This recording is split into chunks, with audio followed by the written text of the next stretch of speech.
Guys, since the end of spring, we've finished with our finals. Our team GPA, I think, ended up being a 302 for the whole team. This is the second highest, I want to say, in Baylor football history, after the fall 2021, semester GPA. So way proud of that. A lot of freshmen and everything that were involved in that, and we're a big piece of that. And so I think it's a great kind of foundation for what we can do this summer and what we can accomplish in the fall. I think the detail and the discipline it takes to do things when you don't feel like it are one of the things that are expressed in academic success. So excited about that. We got 15 guys here reporting on Saturday, so excited for that. Get them into the mix, and in with our family, and then starting summer. Summer's such a busy time. Not only with we have lifting and running, and we've got football school, so we've got drills and conditioning drills, and then time in the classroom to teach, summer camps, official visits, all of it. But it's funny because I was talking to one of the coaches, is if we could start with like a storyboard, if we were to write a short movie script or storyboard, it would start. Scene one would be, here's a kid that thinks he's somebody, and he's got a skill that separates him from other people, and then storyboard number 2 or page number 2 would be, here he is getting into a new place, doesn't know anybody, wants to prove himself, find some mentors, some people that can help him. Can he trust them? Page 3 would be, here's some adversity, trials and tribulations, right? Page 4 would be, here he is in a pit, all the way down, beaten and broken, and what he thought he knew, he doesn't know. And then, page 5 would be, here he is now on a rise, kind of a transformation. Here's somebody that's sees sport as something he can express who he really is. And so that whole thing's exciting to get into that and start again with a new group. But wanted to be able to have this time with you guys prior before we take any questions, because I know that there's the summer kind of talking tour is about to start. I think it actually starts tonight, and I'm sure with all of that there's going to be things that are going to come out that I have to imagine you guys have an interest in. And so wanted to be able to holler at you guys prior to any of that. So I appreciate you guys being here. But questions? Dave, I guess it's kind of obvious, but have you decided on the starting quarterback? We have, yeah. We had a talk with both Blake and Sawyer, I think, the week after the spring game, and so we named Blake the starter.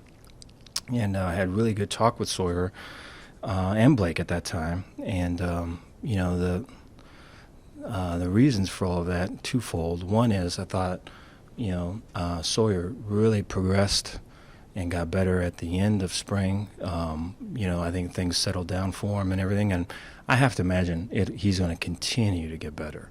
And so, in talking with Sawyer, it's like, hey, man, way impressed with you. Your future here is really bright. Hey, it's a big old thing. Just take it one step at a time and keep your head down. You're going to be great. With Blake, like, his consistency and his overall improvement was way impressive. And then his leadership and the growth there was impressive. And, I'd have to, from y'all's perspective, I can see in that spring game where it probably, could have been this or could have been that. I think overall the spring with Blake was really good. And his leadership was much improved. And so, I think he earned it, would be one. And two would be, I think moving into the summer and just kind of into fall camp is that we want to help solidify with Blake that, hey, this is your team. You've done all the work, you've earned it. We just talked about kind of being in a pit and kind of rising up. And I think that's the whole thing. I think for me, I mean, how many times has that been me, And then you look at our players, and you just, when guys are in that position, to give them the opportunity to climb out that thing and be the new them. And I think that's what Blake's doing, and I'm way proud of him. And so want to give him the stage to be able to assert himself completely. He's the guy, it's his team, take us into summer and fall, give us the best shot to start it off. So excited for that. I thought talk with all of them both went well, and talking to Sawyer, I guess, hey, how you feel with all of it? And he goes, Coach, I love Baylor. This is where I want to be. You're going to continue to see me get better, and we all knew that, that's the case, and I'm sure that we will see him continue to get better. So, Dave, where is he on the storyboard? Same way, yeah, same way. I think for his growth, his growth is going to come on the game continuing to slow down for Sawyer, and to take ownership of of a consistency and of a knowledge base, to where there'd be times at the end, or in the middle of spring, towards the end of spring, where there'd be we have a couple guys in the backfield, and it's like, okay, who's on first? It's okay. Do you know who's on first right now? And so I think to grow out of that space, and to be able to say, hey man, this is kind of where it's at. This is what we're doing. This is why we're calling it. This is what the expectation is. And those are all things I know he's been working overtime to get to that spot. I think it's just a matter of time. So future's bright for him. Garmin Randolph didn't play in spring. What's his status with the team right now? Garmin's suspended. Yeah, so off the field issue, and so we're hoping to have that kind of cleared up here soon. But I think it's unfortunate, and it's something that I hope is taken as a learning experience. I know I am taking it that way. And so I'm hopeful that that's how it's taken with him. You mentioned the 15 newcomers. Is that a combination of transfers and freshmen? Can you kind of break down the group that will be coming in? Yeah, so, transfer-wise, we've got a few here just recently that we're working on getting cleared. I think of the, there's 3 potentials, 2 are cleared right now. And then we've got some freshmen that are coming in that wanted to finish out the semester, at school. And so they just graduated, everything. And so they're going straight from graduation to heading down this way. And then we've got a few walk-ons that are prefer guys and stuff that are going to show up as well. And so, yeah, I think we're going to be right at our allotment for the number that we can have, And so excited for that we've got just a full group, and that, they're one of the things I'm most, if I allow myself, one of the things that I'm proud of and pleased for is that people are coming. The folks that are choosing to come to Baylor right now is because of what Baylor is, and how they see, how they see Christian faith, how they see, the importance of education, how they see, hey, we want to win championships, we want to win this way, doing it this way. And there's guys that are coming because of that. Or I think maybe in the past there'd be times where I'd be trying to explain, hey, this is kind of why we want to do it this way, and so now they're coming now because of it. And that's just a way cool thing. And I think it's very much illustrated in the group that's coming here in a couple days. Dave, I can't remember if it was Grimes or one of the other coaches, but they talked about it's rare when you hit on just about everything. And then they were talking about the transfers. Did you feel like you got, particularly what you've seen so far, that pretty much all those guys were hits? Yeah, we got a couple of them on like the dean's list, they're 4.0s. So, and then they're great players. They're starters right now, they're leaders. So I think that ties in with the previous comment. I just think, I mean, and when it's transfer, it's happened so fast. So, kid enters the transfer portal that night. He's got 15 or 20 offers, and then you don't know how much of this stuff's kind of been, in the weeds and all of it prior to that. Which usually, if that's the case, it's already done. But and so there's always the push to go fast, hurry, do this, do that.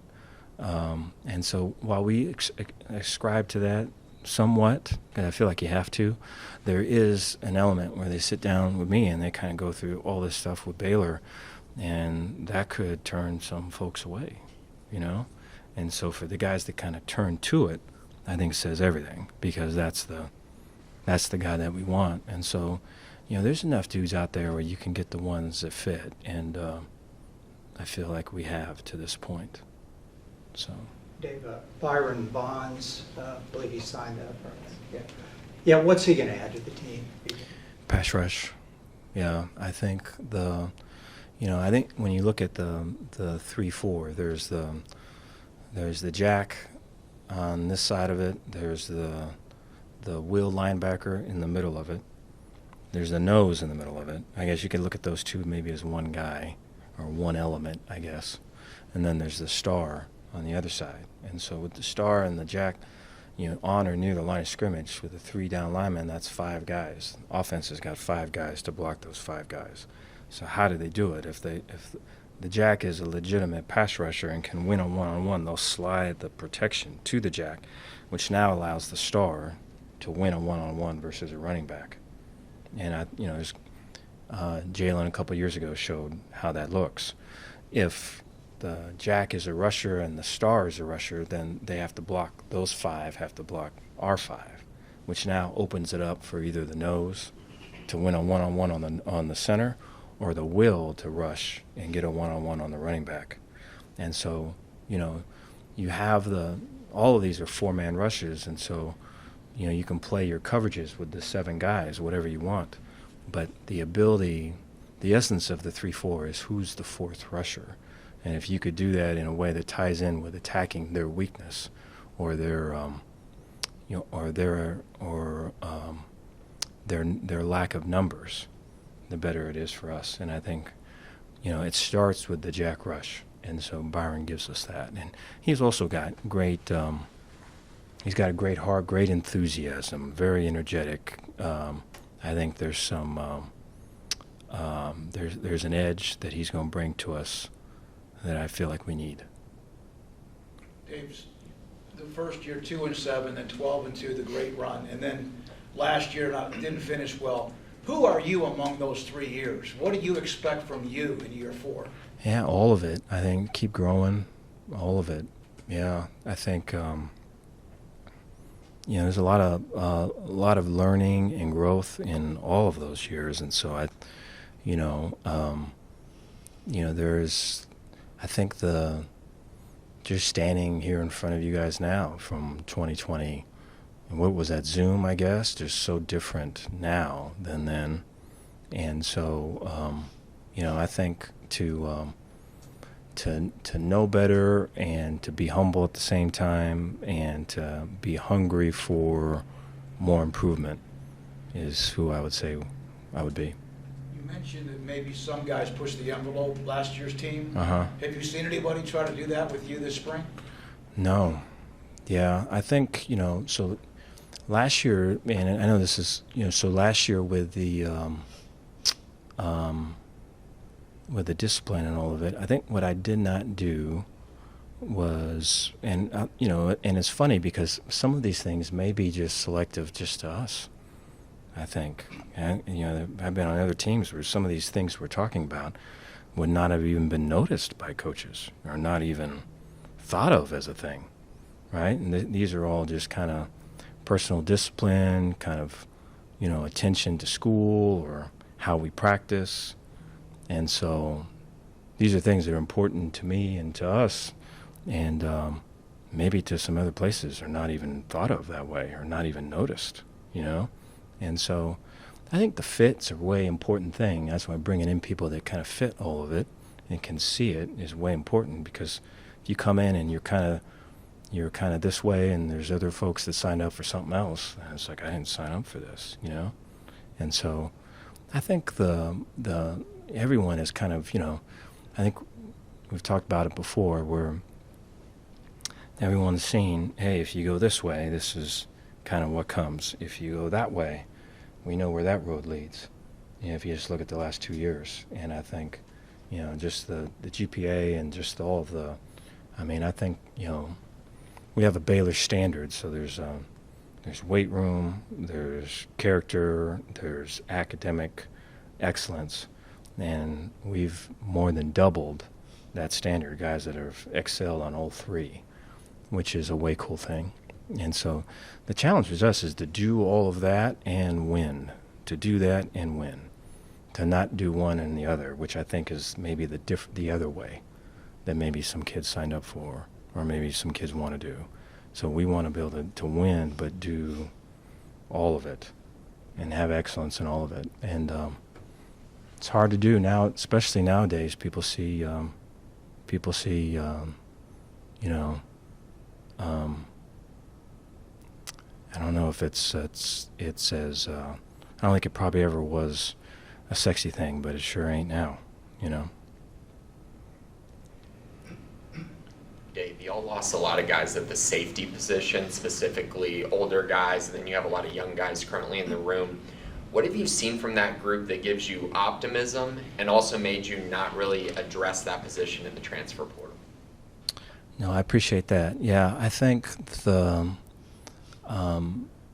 you know, I think both Devin Lemire and Devin Bobby both bring kind of a coach player view to that group, and so they are very studious and you know, can talk it and get the guys lined up and have a awareness of, hey, we're in this, and it's because we're expecting that, and here's what's going to happen, and here's the strength and weakness of our call.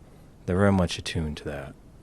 And so I think you have that, and you know, in for Devin Bobby to be able to take an extra step with Devin Lemire not being able to practice, I think is going to end up being a positive, just the growth that he had in it. But then you got Corey Gordon, who's got like all of the, and both Lemire and Bobby have excellent athleticism and skill and all of it. But then you've got Corey Gordon that is really talented and just blessed with athleticism, and that can do all the things. And I think his ability, you know, our investment in him continually, I think is going to bring out the best of him. And you know, is one of the things we talk about the transfer portal is that, as difficult as it is, and we for sure have done it here, is it's hard to talk about a team and development and do all the things when, because when you say yes to something that's outside, you're saying no to something that's inside. And how does that mesh with, we're a team, we're developing you, you know. And so I think, you know, whereas last year kind of was on the either or, we're trying to be yes and this way and try to handle it all in a professional way, in a humane way, which is hard to do. But I think not doing the transfer portal on the safety thing is because I think that we can say yes to the people that are there because the investment in them, the talent is there. And so excited for that. Dave, do you think Baylor's ready to play in the NIL landscape? Is this school prepared to do what it has to do? Do you see that yet? I do. I think it is getting better. You know, I think from where it, I think from, you know, I think let me say my philosophy on that is to be in it. And I feel like we're in it. And I feel like when kids come, you know, that is something they bring up and they want to know what is it can be done. And when we give them kind of our talk and say, this is what it is, I think it is a piece of the puzzle for them with the faith and the education and just how they're going to be treated and how, you know, that kind of that hero's journey we talked about. I think those are probably the main pieces of the pie, and then there is the NIL piece, which is a critical one, you know. Now, I believe that piece is getting bigger, you know, and so like our ability to kind of grow with that piece, I think for all of us, I'll go this far, as speaking for me, but also for all of us, we just don't want the whole pie to be that. And I feel like that is the case in some other spots. And so for us to be us, I think to keep it a piece and stay in it is we're on track to do that. Do you like it to be equitable across the board with players? Like, what's your personal philosophy on the NIL? Yeah, that's a good question. That kind of speaks to the heart of the matter. I know that I've talked with some coaches this off season that talk about it. Whereas if if you're an All-American or multiple All-Conference, or if you're a first or second round draft pick, you're getting this much money. That would be a tier. And then if you're a starter, if you're not on any of the good lists, if you're on all the good, if not on any of the bad lists, but you're on the good list, maybe you're on a poster on I-35 trying to get people to come to the games, you're on tier 2. Then tier 3 would be, hey, you're on the team, you don't embarrass the team, here's a little something for you to be on the team. And I just think, if you do it that way, I wonder, what does that do for team chemistry? What does that do for, frankly, I don't think we have anyone in tier 1 anyways, And so I don't know what that does for, who's making the decisions, who's tier 1, tier 2, tier 3, right? What's the organization for communicating that to the players and their families? And if it is truly person over player, how does that play into, hey, this player makes more money than this other player, and I could do that, but you're not giving me the opportunity. And I don't know. I just think it's a disruptor, I feel, and I don't know if it necessarily needs to go that path. And so I look at it more as here's something that everyone on the team gets, and we're able to kind of build from there. And so, but that's a good one. It's becoming more and more of a topic, because I have to imagine doing it in a tier way is possibly a less expensive way.